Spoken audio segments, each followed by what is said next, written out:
Dear colleagues, dear students, dear Professor Serena Ferente, good afternoon to all.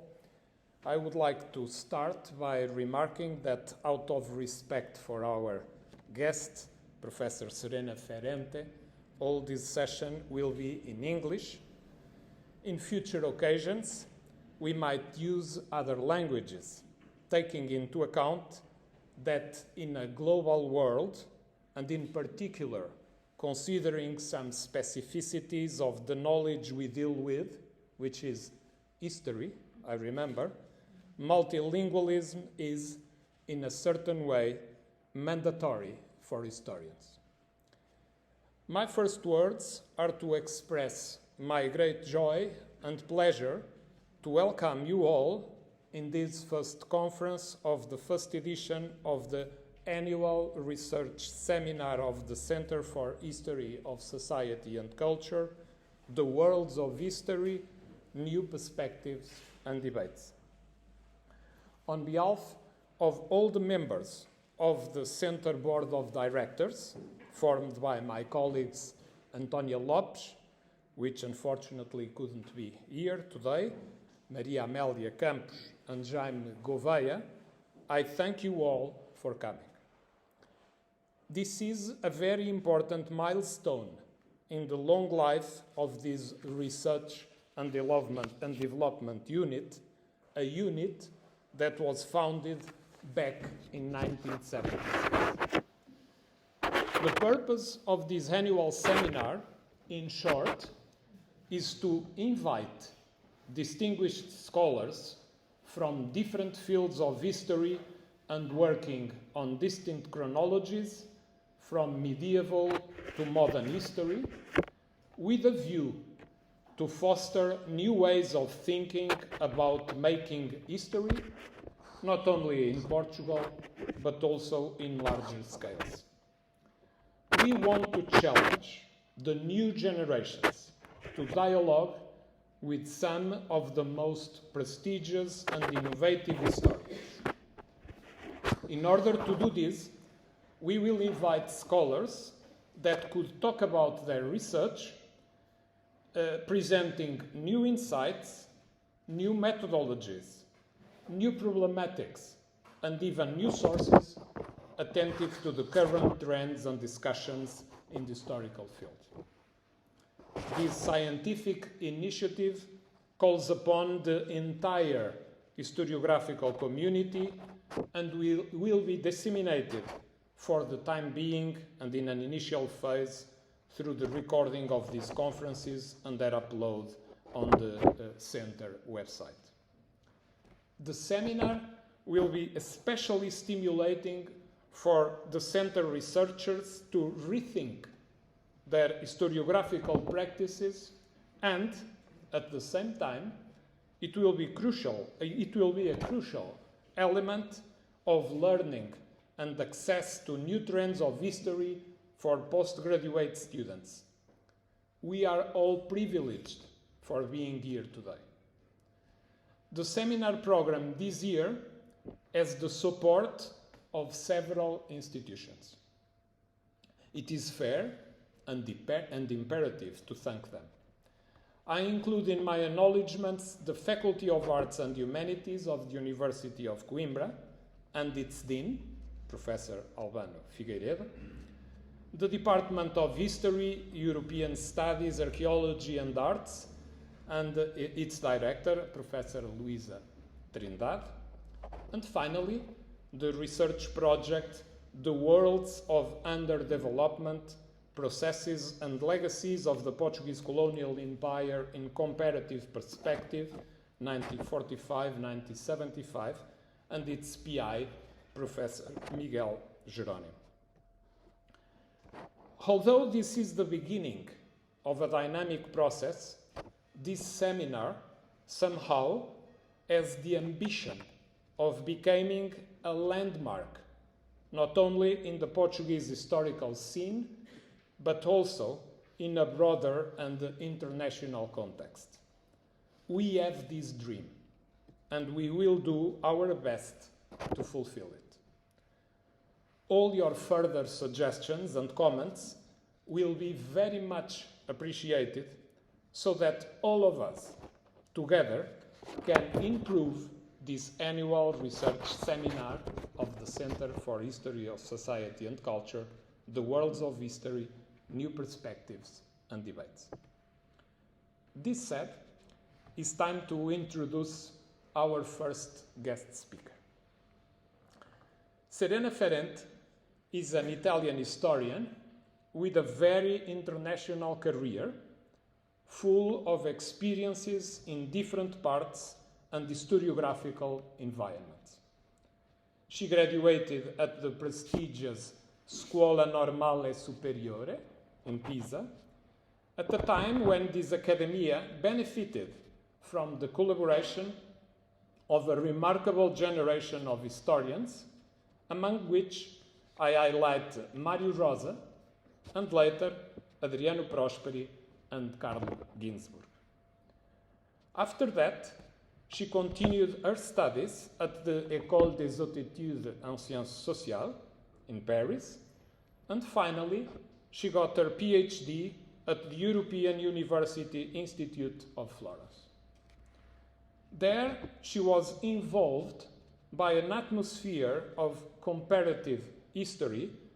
I know that at the time being she didn't do comparative history, which is a notorious trademark of this institution, an historical methodology that she now uses.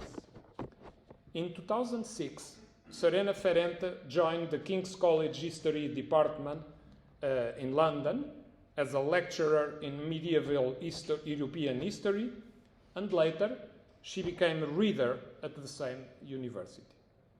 It was in London that she started her teaching career, tackling very different topics as European history, the history of medieval women, or languages of politics in Italy. While at King's College, she kept very focused in doing new research, and she did several missions abroad. She was fellow of the Harvard Center for Italian Renaissance Studies, located in the beautiful Villa Itati in Florence, in the academic year of 2009-2010, and after, in 2013, she returned to the European University Institute, this turn as a Fernand Braudel Senior Fellow. In a certain way, one can say that she never wanted to cut the links to her birth landscapes. In 2014, she became the PI of the project Cultures of Voting in Pre-Modern Europe, a research project founded by the British Academy, and in 2016 she was also fellow of the Netherlands Institute for Advanced Studies, the NIAS. There, she works on her new history of Europe in the 15th century, a period she assumed as the age of transition between the medieval and the modern, and a decisive era for the place of Europe in the world, or, as she named it for this conference, the Age. Professor Ferente was also visiting professor at the Institute of Advanced Study of the University of Kyoto in Japan and at Harvard University in the United States. According to her own self-description, and I quote, her research interests lie in the political history of late medieval and Renaissance Italy. She has published widely on parties, partisan identities, and supra-regional political networks in 15th century Italy, with a particular focus on city-states and actors resisting process of state building. She also has interests in the Genoese diaspora in the Eastern Mediterranean and the Black Sea, as you will see today, or in the territory of the history of political languages and the use of body metaphors, including gendered metaphors and emotion metaphors in late medieval and Renaissance Europe.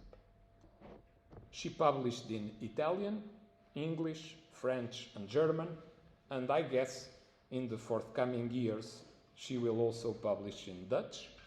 Another characteristic, and in Japanese maybe. Japanese already done. Okay, it's already done. Another characteristic that distinguishes her as an international scholar. Among her most impressive studies, I mention in 2013, with Viala in Rome, the book Gli ultimi Guelfi, linguaggi e identità politiche in Italia nella seconda metà del Quattrocento, where, among other questions, she argues the possible existence of an Italian political space in the 15th century when different regional states were very active.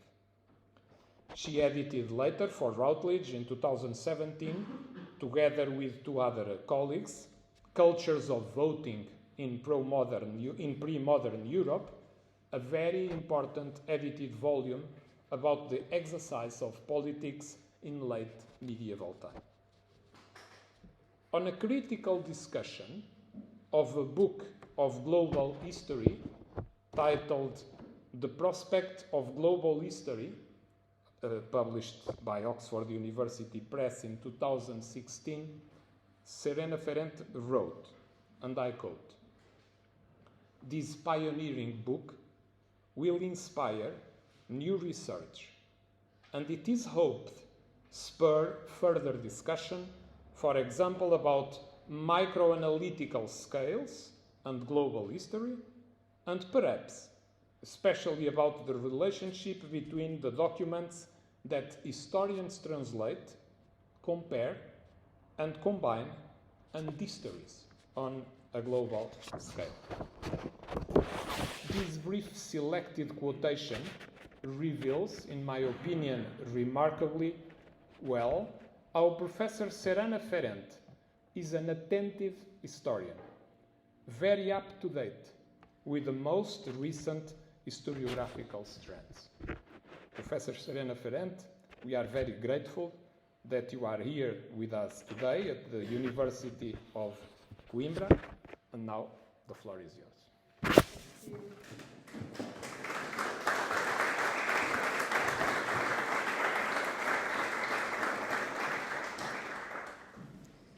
Thank you very much. Thank you to Professor Paiva and all the members of the scientific committee of this center for this invitation. It's my first time in Coimbra, and in fact my first time in Portugal.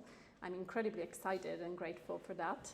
Thank you, all of you, for coming, especially the students, because I gather it's a moment of festival, and so I really, really appreciate, especially after 2 years without or with very little social interaction, that you might choose to come to a lecture. So I will now start my presentation, which is here somewhere. We can start again.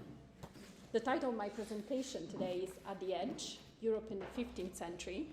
Before I start with reading some documents, a few words about this background image, which comes from a Genoese Portulum map, navigation map, that was drafted on the basis of many probably Catalan Portulans of the period by a priest, a Genoese priest, Bartolomeo Pareto, in 1455, and then offered to the Pope Nicholas V, who happened to be from the Dominion of Genoa.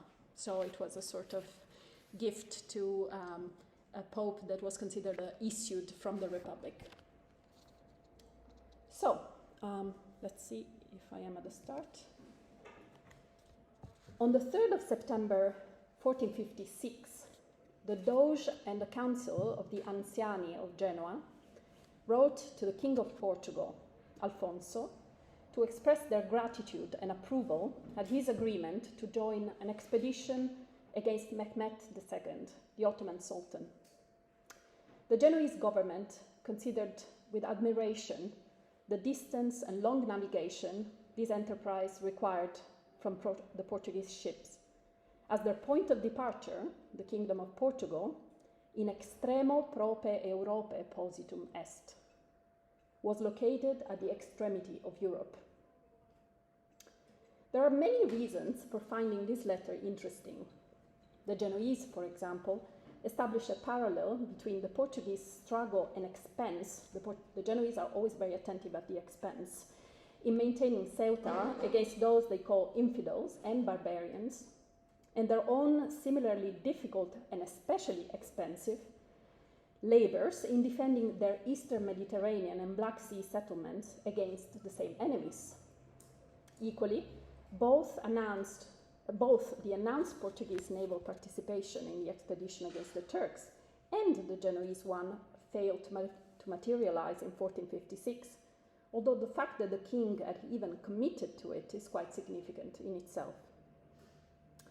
My particular reason of fascination with the letter, however, is this expression, in extremo Europe, here referred to Portugal. You may find it an interesting but not particularly surprising one. Yet let me explain why I think the expression, as referred to Portugal, deserves more than passing attention. I will do so by citing from another Genoese letter written 16 years earlier.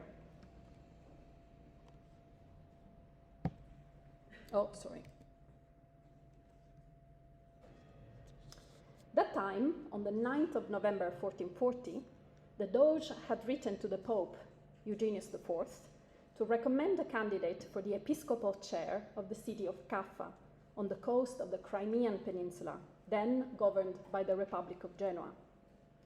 Urbs illa in extremo Europe interscitas et sarmatas sevus populos condita est.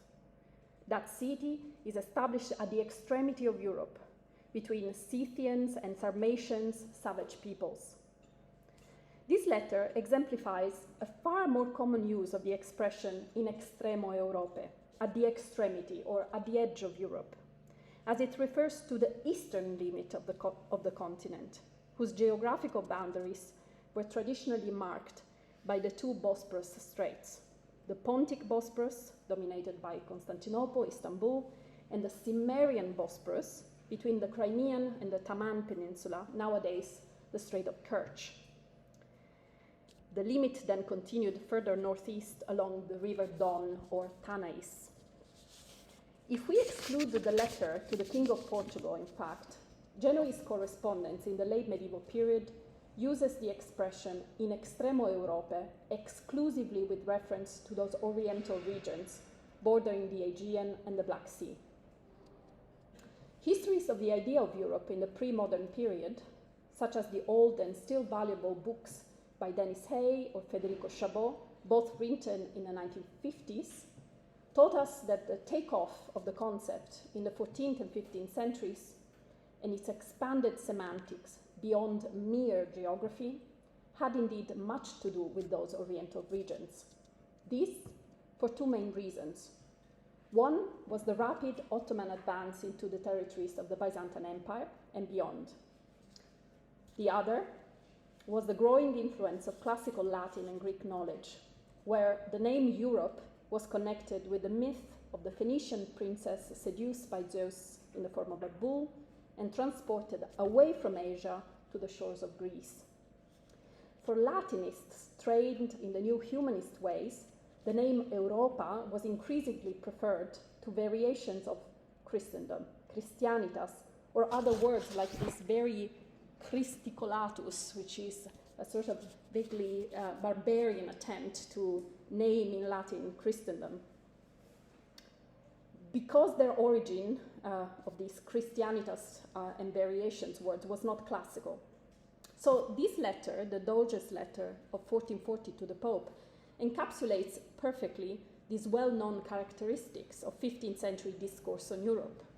It mentions the threat of infidels and Caffa as a bastion of the Orthodox faith, while also using classical ethnonyms such as Scythians and Sarmatians to describe, in fact, the Tatars and other populations that inhabited the vast steppes just north of the Black Sea.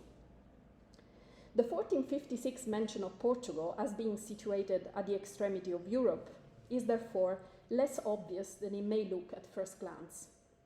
It is true that prominent Italian humanists, such as Lorenzo Valle and Bartolomeo Facio at the court of Alfonso of Aragon in Naples, were in the very same years debating whether the Iberian Peninsula could be considered or not the geographical caput Europae, the head of Europe, prefiguring in a way the famous map you may have seen many times before,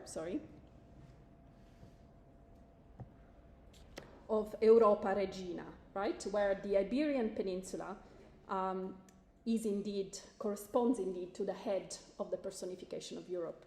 So this debate is taking place in writing, not in visual forms, but somehow it seems to prefigure this sort of maps that circulated in the 16th century. The Genoese had written a letter just shortly before the one to the King of Portugal to the King of England, Henry VI. They invited him to participate in the very same naval expedition against the Ottoman Turks, but they made no mention of Europe at all. I wonder if this is not good diplomatic tip again in post-Brexit times. To those who deployed it, Europe was deemed an especially useful concept along the longitudinal axis, east-west, whereas the north-south axis remained, in the 15th century at least, far less implicated in its discourse. The Genoese letters, I think, afford us a perspective that can go beyond the old histories of the idea of Europe. Because the Genoese tend to embed mentions of Europe in a discourse about extremities, their discourse about the continent is focused on edges and frontiers, and suffused by a sense of precarity and potential, rather than confidence and greed. It seems almost as if Europe is in these letters a notion that is a conceptual retrenchment for those descendants of explorers and merchants who in the previous 2 centuries had settled as far as China and India, worked closely with the Mongol Khans, and even recklessly launched into the exploration of the ocean beyond the Strait of Gibraltar. So a few years ago, I agreed to write a book on the history of Europe in the 15th century, and laid out a plan that served a vision of the century as one of dynamism and experimentation, a century of possibility, less literally plagued by disaster than the previous one, the 14th, and less bloody and fanatically religious than the 16th century. My understanding of what was Europe, what was the Europe that I was going to explore, was expansive since the very beginning. I established that I needed to look beyond the continental center, which very often stands for Europe as a whole in Anglophone scholarly traditions. We now move to a different edge, the southern one of the southern edges of Europe, Sicily, and also to the second theme that I want to highlight this afternoon, the accelerating pace of technological innovation and its environmental, economic, and social effects. The speed at which technical innovations spread in 15th century Europe is now the subject of a number of studies in the history of material culture and the economy, which are looking at traveling craftsmen and inventors and early instances of state-guaranteed patenting systems. It struck me first when I was writing about the most iconic of those technical innovations, movable character printing. As we know, this is a very famous picture. In the space of little more than 3 decades from Johann Gutenberg's invention, nearly all major European cities had a printing press. This time frame is far from incomparable, for example, with the timeline of the spread of modern computers in the 20th century. It was a different innovation, however, that became visible to me and fascinating if looked at from the Sicilian edge. It was sugar. Sugarcane had been cultivated for millennia in Southeast Asia and for centuries in the Muslim East, including Egypt, and including a short-lived implantation in Muslim Sicily. But the history of the spread of the crop and its associated sugar production techniques along the entire southern edge of Europe, this longitudinal line that goes from east to west, takes little more than a century, from the last years of the 13th to the very early ones of the 15th century. the crop and the sugar refinery industry followed the most important longitudinal route of the Mediterranean, which the Catalans called La Ruta de las Illes, or route of the islands. Latin merchants used to follow the route from the Balearics to Sardinia and Sicily, then to Crete, Cyprus, and beyond, perhaps, to Rhodes. Sugarcane instead moves the opposite way, east to west, first being implanted in Cyprus, probably by Syrian immigrants that were escaping the fall of Acre in 1291. Then it steadily moves west, hopping from island to Venetian Crete, then Sicily, which overtakes Cyprus as the largest producer of sugar in the Mediterranean already in 1395. And by 1406, Catalan urban governments are issuing decrees in support of the industry. Sugar is so important in Atlantic and global history that the late medieval Mediterranean prologue has long been neglected. A 2008 monograph by Mohamed Ouerfelli has gone a long way in filling the gap and providing an encompassing late medieval narrative. There is a lot more to be said, though. The eruption of sugar in the European diets was a true revolution, of course, whose effects are very much with us today and our bodies. There is no dish that cannot be improved with sugar, wrote the humanist Bartolomeo Platina in the first printed cookbook in Europe, a lesson that modern food conglomerates have certainly taken to heart. It is true that only the scale of Atlantic slave-based cultivation of sugarcane made sugar cheap and widespread enough to secure its vast popularity in European material culture. The view from Sicily, where sugarcane was called canamela or honey cane, shows, first of all, that the connection between sugar plantations and slave labor is not a necessary one. In Sicily, laborers in the sugar industry were free and in fact relatively well paid. We have amazing account books that tell us even how many days of holidays they are entitled to.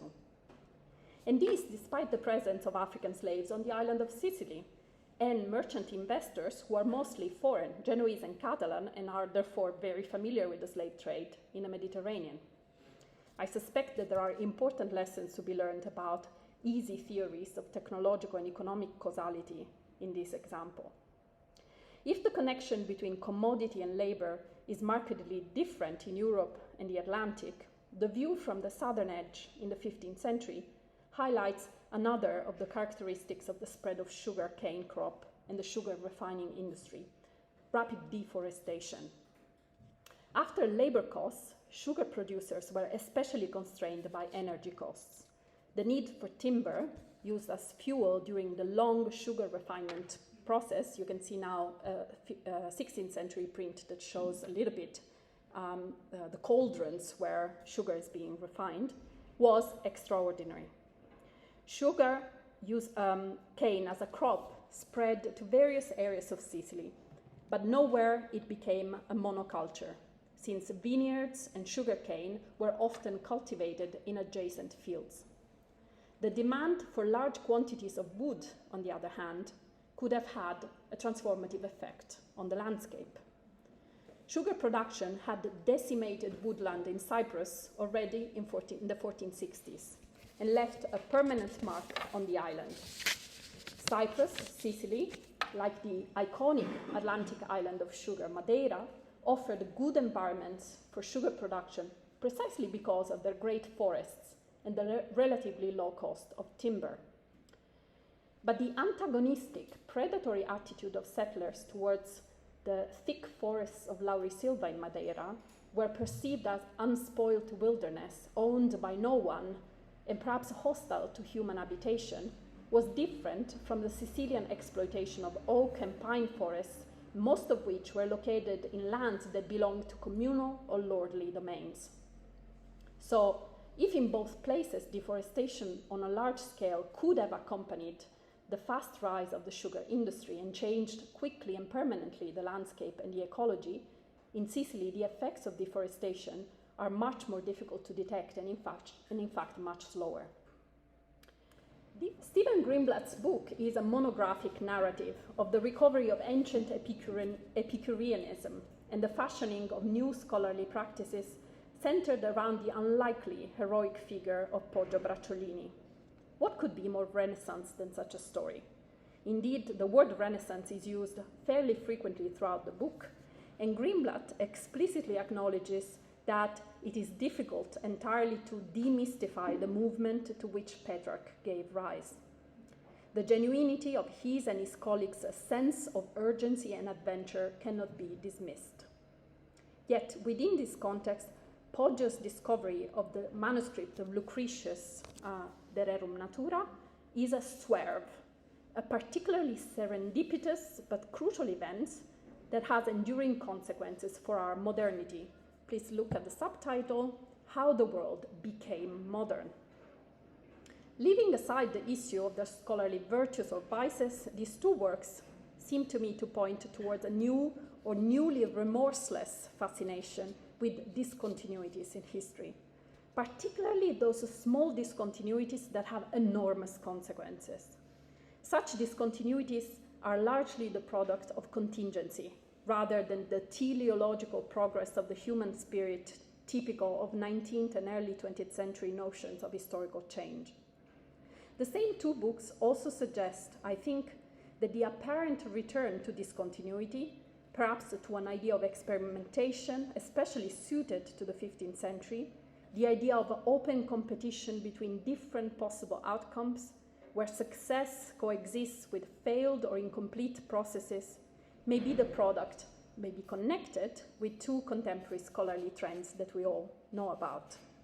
The first one is the globalization of historical practice, of a historical practice that no longer includes the rest of the world only as an unavoidable object of study, but involves it as a subject, an interlocutor of Western historiographical communities, and in so doing, discusses again the methodological notion of comparability, synchronic vision of immediately unrelated phenomena. Problems that when I was a student, my teachers taught me had already been settled for good by Mark Bloch with a negative answer in the 1930s essays on feudal Japan. The second phenomenon is the evolution and transformation, I think, of what we used to include under the label linguistic turn into what we may call a cognitive turn, which enables us to continue to focus on the same categories and objects that emerged in the last 40 years, but with greater faith in the connection between discourse and reality, and even between culture and nature.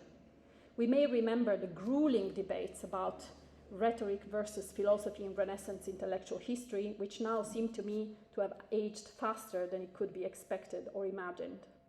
Research programs such as Daniel Smale's Deep History also show how the cognitive turn is in fact intimately connected with a globalized vision of human history. So a few sentences of conclusion. I think that in such a scholarly context, the period which we used to identify as the European Renaissance may well surprisingly regain its status as a point of discontinuity, a turning point, mutata specie, under a different guise, looked at from an apparently external perspective, from the edge. Thank you very much. Thank you very much.